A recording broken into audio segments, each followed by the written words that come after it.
Wriothesley is the newest character added to Genshin Impact for version 4.1, and I've spent the last 7 hours testing him non-stop in every single team I could think of to help you decide if he's the right character for you and how to build and play him if you decide to wish for him. Welcome to Jello Impact, where we build and test every single character to help you decide who you want to wish for and build. Wriothesley is a melee on-field cryo DPS. He has a boxing playstyle and does most of his damage through his normal and charge attacks with a solid burst nuke as well. He's a very flexible character and is not burst reliant, so he's easily splashable and works with a variety of off-field damage dealers, supports, and also as a great driver for strong team cores. Although not as powerful as some other DPSs in the game, he makes up for it with flexibility and a satisfying playstyle. I'm going to go over a brief discussion of his kit and his pros and cons first, so if you just want to see the team's discussion, feel free to skip ahead.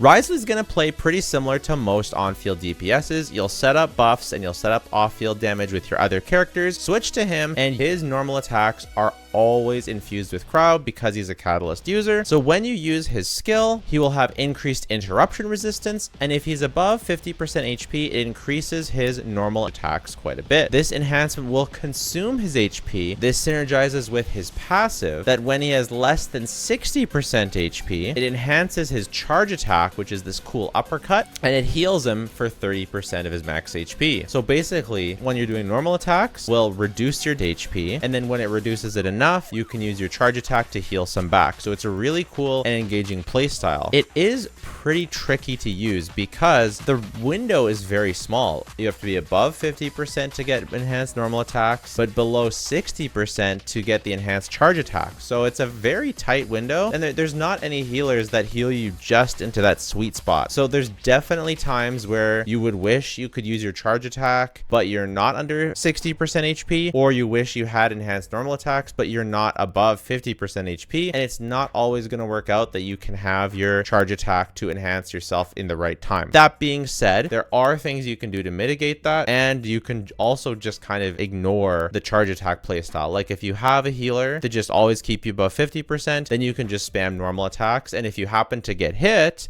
and you do go below 60%, then you get a stack of your charge attack. It's really easy to tell when you have a stack of your charge attack because you glow red like this, and that is a really nice touch because a lot of times with other characters, it's kind of hard to see when there's something that you need to notice, but when he glows red like this, it's very obvious, hey, your charge attack is ready, time to use that charge attack. Say for pros, I think that the fact that he's not burst reliant, but his burst is still good is a really nice pro. The fact that he actually uses normal attacks so he can synergize with Yelan and Xingqiu, that's also a really nice pro. His skill that gives him interruption resistance is actually a really relevant amount of interruption resistance, and its interruption resistance stacks. So when you pair it with a shielder or with something like Xingqiu, that can give you enough interruption to face tank even the heaviest of hits, and most of the time he even feels okay even just as he is. I'd say it's definitely a pro that has a straightforward kit that you can just sort of mash and play, but there's also some nuances with the charge attacks and with the team building that kind of make it that there's a bit more depth that you can dig into if you want to. I think he probably has the comfiest freeze team. It's very easy to keep enemies frozen, and he has amazing synergy with Xingqiu because you always want to be in melee range with the enemies, and so when you have Xingqiu's orbitals making contact, that'll apply Hydra to the enemies, that'll freeze the enemies, and obviously he's doing his normal attacks, which are sending out Xingqiu's rain swords, and so you're always going to be getting very good Hydra application uptime. It's something that Ayaka does not do as well because she doesn't want to be normal attacking all the time, whereas Wriothesley does. So I really like him on freeze teams with Xingqiu. I think people are probably sleeping on this team a little bit right now because it's not particularly good in this abyss, but it definitely will be in future. I think the cryo element is both a pro and a con. The pro is that it's pretty flexible because it can work in hyper bloom, it can work in Burgeon, it has the powerful reaction freeze, you have mono cryo, you have reverse melt, it has a lot of different options, but I think it's also a bit of a con to be cryo because because they don't really have any busted reactions. Like, Cryo is sort of lacking a very consistent identity. Freeze is very good, don't get me wrong, and Cryo is still fine. Reverse Melt is good, but it's not always the best. Like, even in this Abyss, you don't really want to be running Freeze. It's difficult to make work this Abyss, and that is the case for, you know, half the Abysses, give or take. It's also a bit of a con that he was released right after Novelette. So Novelette is one of the best DPSs that we've had in a long time, both for comfort and just for general power and play. Wriothesley's power does not reach that of Novelette,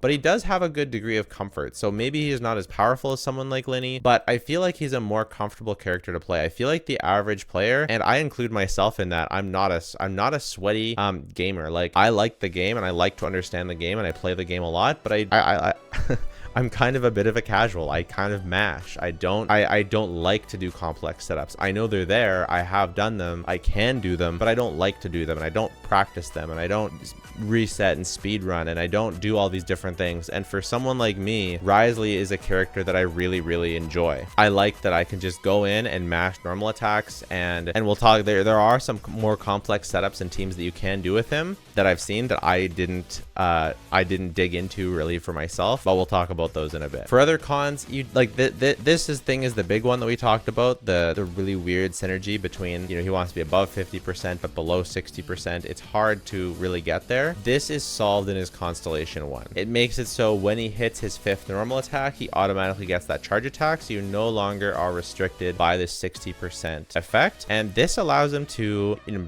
run without a healer or not be punished if you do run a healer. This lets you not have to manage his HP so much. You just want to keep him above 50%. That's the most important part. It's also going to be easier to keep him above 50% because you're going to be able to spam the charge attack more often. And in addition, he gets more damage and the duration is extended. The duration extended doesn't really matter, but the damage is nice, and mostly it's this comfort here. So you could say that's a con, as he has a very nice constellation locked behind his C1. This has been a trend that I talked about in my last video on the meta of Fontaine, and that we're seeing really good gains for a signature weapon and really good gains for early constellations for new characters, and we're seeing it again with Wriothesley. I think this one affects him a little more than Novelette's C1, because with Novelette you were already doing things that helped you mitigate the problem that the C1 was solving, but with Wriothesley there's no other way really to mitigate this. We don't, if this charge attack was above 70% instead of 60, sorry, then it would work with Bennett,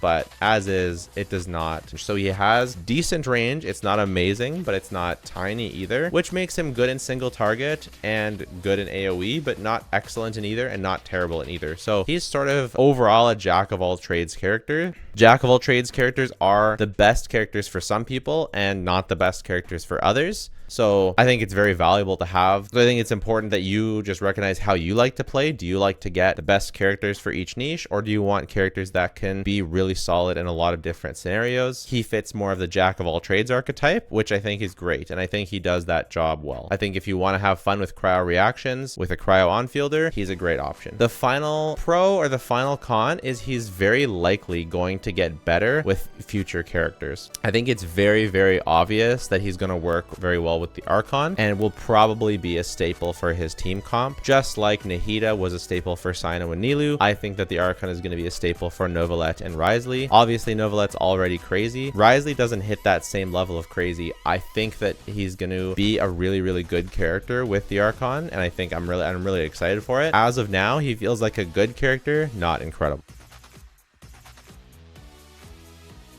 Now let's get into it. I tested 21 Wriothesley teams. Let's talk about what I found. Of course, I had a very limited time testing him overall, so I want you to take this entire thing with a grain of salt, but I have done my very best to give each of these teams a fair shot. Let's talk about my build a little bit, because I had an unfortunate situation where I wasn't able to access the media server, so I wasn't able to level him up quite as much as I wanted. He's not fully ascended. He's missing that last ascension. He is using the Skyward Atlas in refinement rank 1, so I think this is a good balance between free-to-play and 5-star weapon holders. It's a bit better than free-to-play options. It's a bit worse than the actually really good 5-star options, so I think that this weapon strikes a nice balance. My artifacts are actually cracked. They're actually so good. This is like one of the best builds for this set. So this does go to some degree to make up for the lack in Ascension, the lack in talent levels I have. Pretty solid Flower, Feather, really good Sands, really good Goblet, and obviously a good Circlet as the off piece. And 8, 7, and 7. So the talents are a bit under leveled, right? I would prefer 8, 8, 8. If I was going to build this character properly, I would do 9, 8, 8. That's where I would leave him. But I think the artifacts do,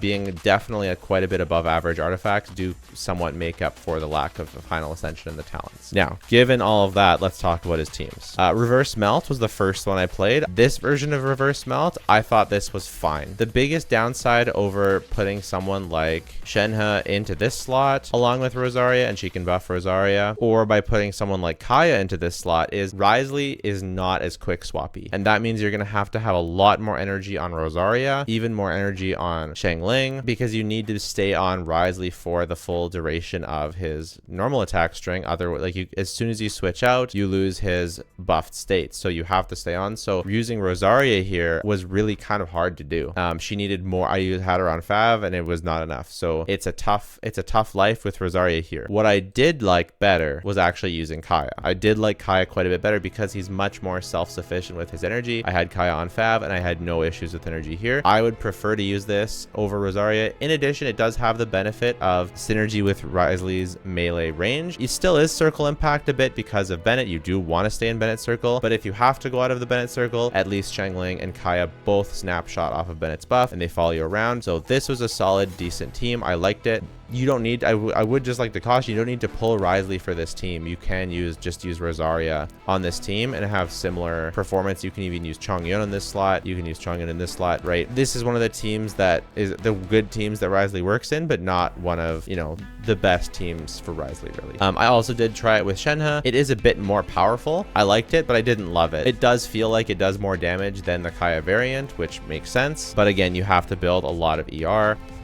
Without also having a grouper such as Kazuha, it also makes it awkward in AoE. So I would recommend this sort of team if you're bossing. And the nice thing about this team is that there's it's rather brain dead. Like you don't have to worry about doing proper VV swirls with Kazuha and setups and things like that. You just do your rotation. Check out my gameplay if you want to see what I've been doing for my rotations. Although this is day one, there's going to be better rotations as we go forward. I preferred switching Xiangling out for Kazuha. This is like a hyper Wriothesley team where you're going to be buffing him with Bennett, buffing him with Shenhe, buffing him with Kazuha. This is probably my favorite Wriothesley team. I enjoyed it a lot. You want to set up your cryo with Shenhe first, then swirl with Kazuha, then drop your Bennett, then drop your Wriothesley and go to town. This one also is something that would scale with investment. So as I get more talent levels for my Wriothesley, this team will feel even better. This was my favorite team for him in AoE. So make of that what you will. I don't think it's like definitively far and above all the other ones, but it was my favorite one. I also did try this. So this one's hard. I don't know if you can get a double swirl. I mean, you can definitely in AoE by tagging one enemy with cryo and then tagging another enemy with pyro and then swirling them together. If you can get a double swirl setup, this team does a ton of damage. If you can't, if the enemy gets too overrun with pyro for the second rotation, then you're going to have a hard time reaching the levels of damage of the previous team, but still a very good team. If you don't have Shenhe, this is a great option. And then of course, using Rosaria is going to be a solid option here as well. This is going to be highly dependent on how well built your Rosaria is, but it's still a great team. And you can put Kaya here as well. These are all totally fine options. Now for freeze, we did Yelan,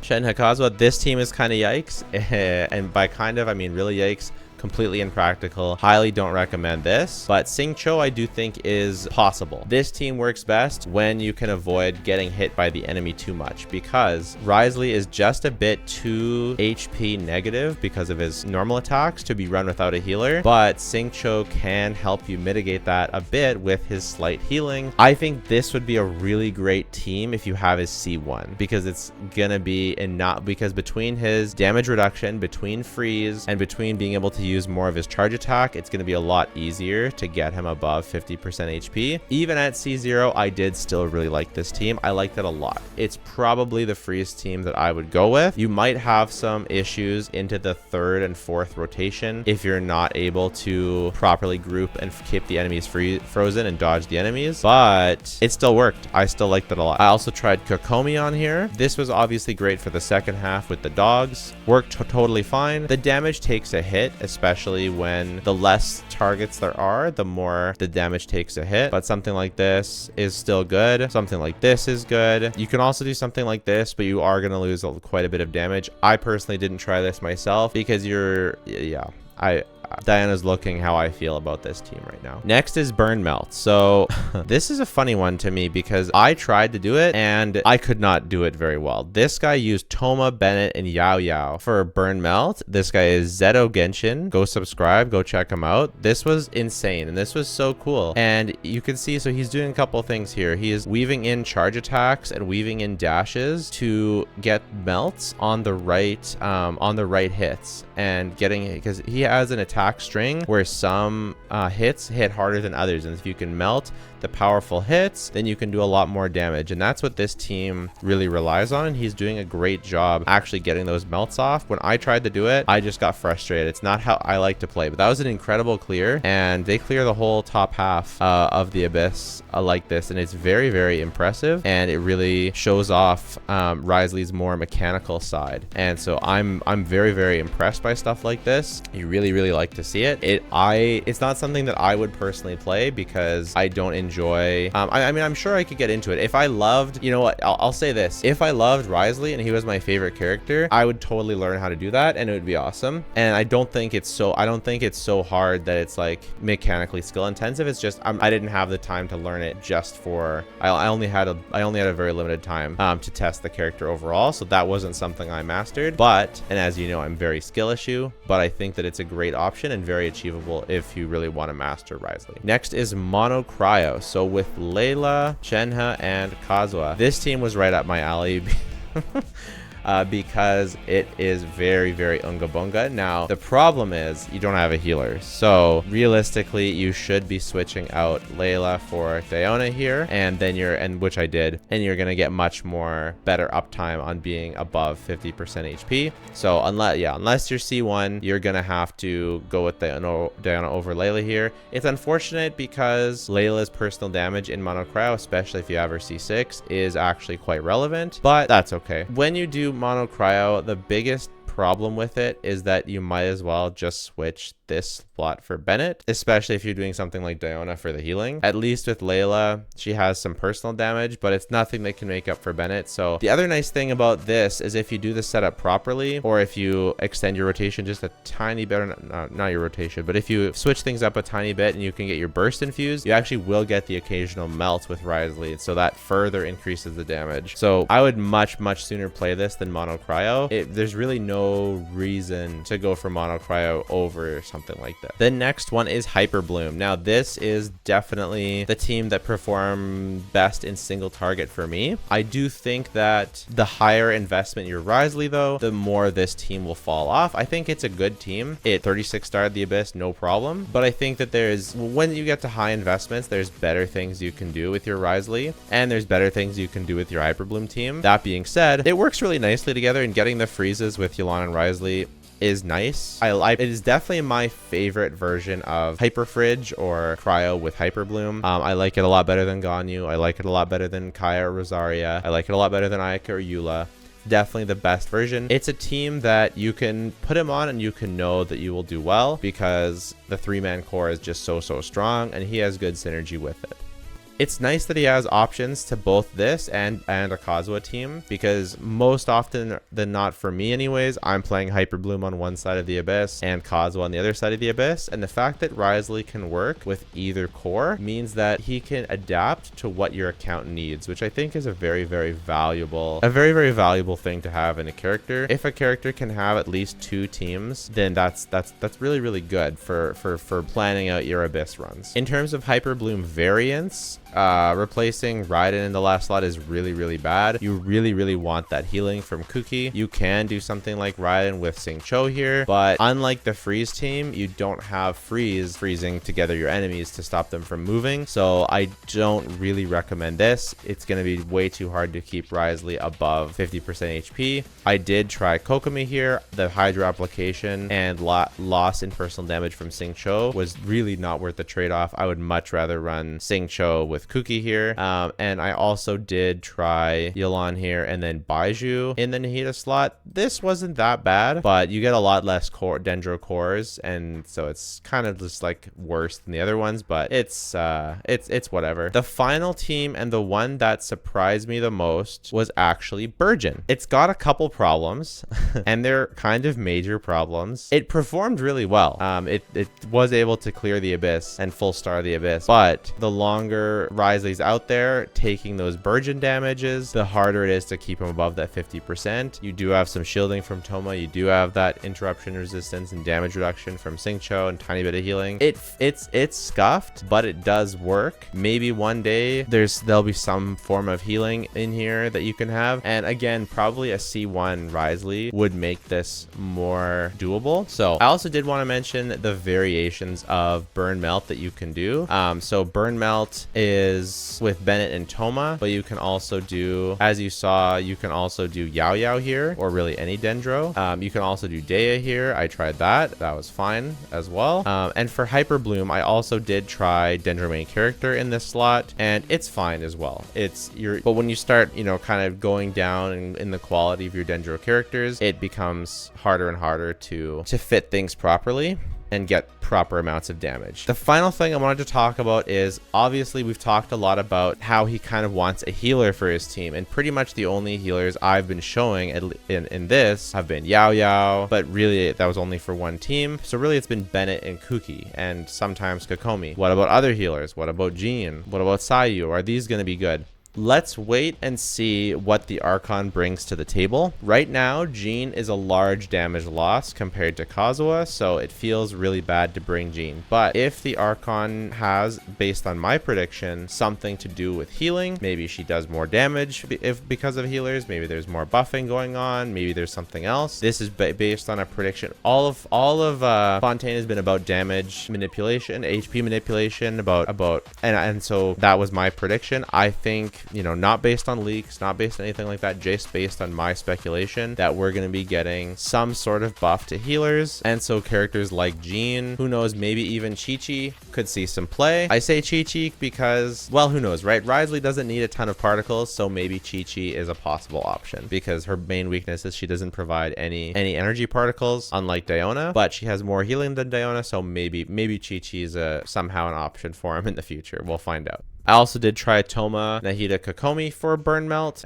for Burgeon Burn Melt, and it was decent. I didn't really like Kokomi's circle impact that she had. It's if enemies went out of the range or something like that, then it really fell down. Maybe the Archon will fit in this slot, or maybe this will be maybe there'll be a healer in here. I don't know what's gonna happen. But Cryo is a very funky element right now, especially if you try and play a little bit more creative and not just do freeze or reverse melt. And I'm excited to see where it goes. Let's wait out for Farin and see what other more teams we can open up. For his build guide, you're going to want to take him minimum to level 80 fully ascended. He could be a character that you take to 90, especially if he's going to be your hyper carry in a Bennett Shenhe Kazuha comp. Then you're going to get more out of level 90. Not as urgent as animal characters or Dendro reaction triggers. Start with those, and then you can work on people like Wriothesley. For his talents, his normal attack is most important, then his skill, then his burst. I'd aim for 988, something like that, if you're trying to be efficient with your resources. And then obviously after you have good artifacts and your other characters leveled up, you can take them higher. For weapon, his best weapon is obviously his signature, the cash flow supervision. But if you happen to be a Wanderer main, or you happen to get Wanderer's weapon before, that weapon is basically just as good for him, or it's very, very close. The Skyward Atlas is going to be good. That's what I'm using. Lost Prayer is going to be good. Memory of Dust is going to be good. Jade Fall, Splender's not going to be good. Everlasting Moongo is not going to be good. Kagura's Verity is going to be a nice stat stick, but he can't use the passive, but it'll still probably perform similarly to the standard banner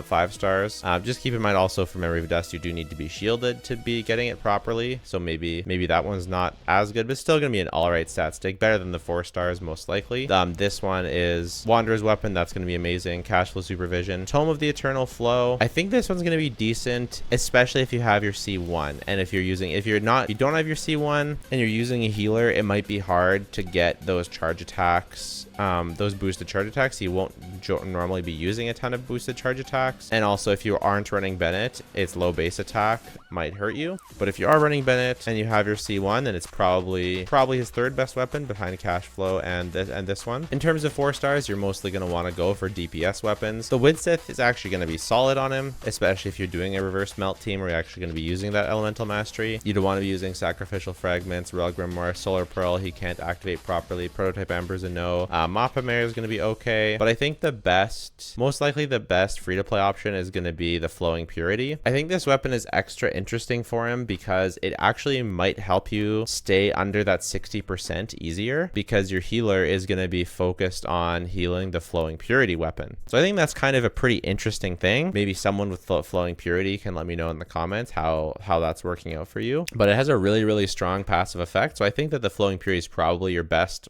almost definitely your best free-to-play option. We also do have this event weapon, which is here right now. I don't think that this, like, it's okay, but it gives him ER as a substat, and he doesn't really want that much ER. For artifacts, by far his best is going to be the Wriothesley Hunter. If you're in a freeze team, you can do Blizzard Strayer, you can do two-piece, but he activates the Wriothesley Hunt passive perfectly, and it gives such a ridiculous amount of stats that it'd be kind of a crime to not go for this. You're going to want to run attack, crowd damage bonus, goblet, and most likely crit damage on the mask. If you have the absolute right stats, you could go for crit rate, but if you do have his weapon, keep in mind that's also a crit rate weapon. For Constellations, we already talked about C1. That's going to be the best stopping point if you do decide to go for Constellations for him. Constellation 2, I mean, it looks okay, nothing crazy. And we're not going to talk about any of the other Constellations today. This is not a whale channel, so we don't talk about that here. Once you get up into the higher constellations, like, you know, you barely even need a guide at that point. So we'll stick with just C1. If you're going to go for Constellations, get a C1. If you're going to go vertical investment, get a C1, then you can go for his weapon, and then you're done. Then stop. For other things to build, just keep in mind he does get 36% crit rate, so just factor that in when you're looking at the stats. When you look at my stats, I'm actually at 77% crit rate. I would actually prefer, if I had a bit more crit rate on here, like I would prefer to have some more crit rate on the flower or something like that, because I would rather, but it is nice at least to have a little bit of wiggle room for when I do have crowd resonance or something like that. But remember, in melt compositions, the enemy is actually affected by pyro, so they're not actually getting that cryo resonance effect, so do keep that in mind. It's similar to Blizzard Strayer, but not quite as much crit rate, so you actually still do need at least some crit rate on your substats. You can't just go no crit rate and expect things to go well. I would actually prefer higher. I would prefer something closer to 50 and even 55 in an ideal world. But for ER, you don't really need any. I happen to have 22 ER from your substat. If you have enough ER to burst every rotation, great. His burst is awesome, but it's not so strong that you need to build enough ER to make sure you burst every rotation. It's okay to just burst every other.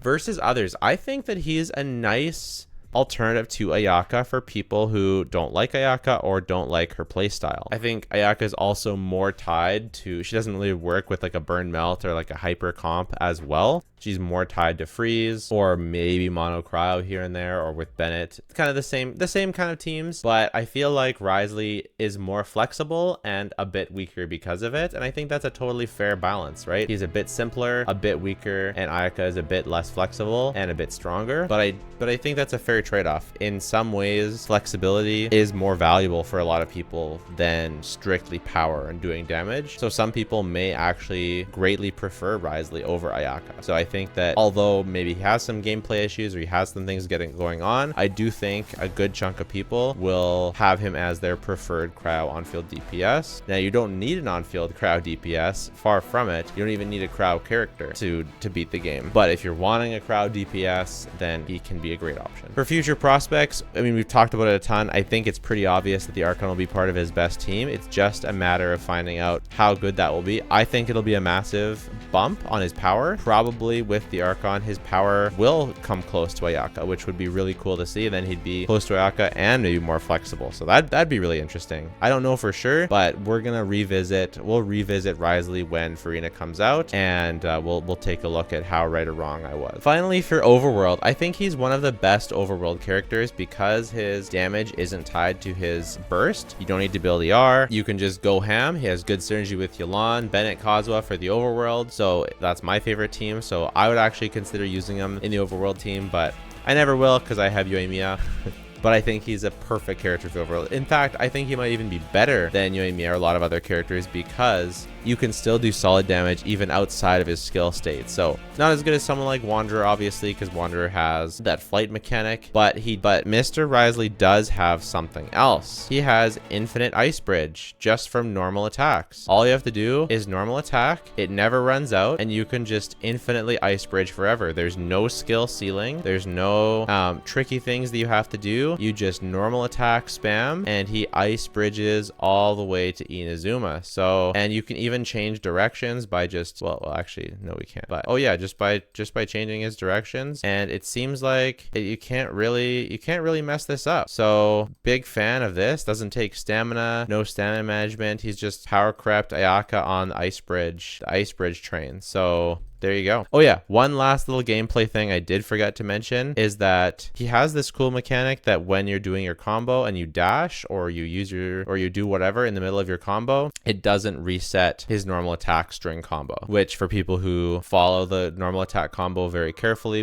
to get melts off, it can affect how you're doing that combo. Sometimes it can be bad, sometimes it can be good. Normally it's good. I won't go into the nitty gritty on that because, as I like to say, I'm a masher, and I know some of you guys are mashers out there too.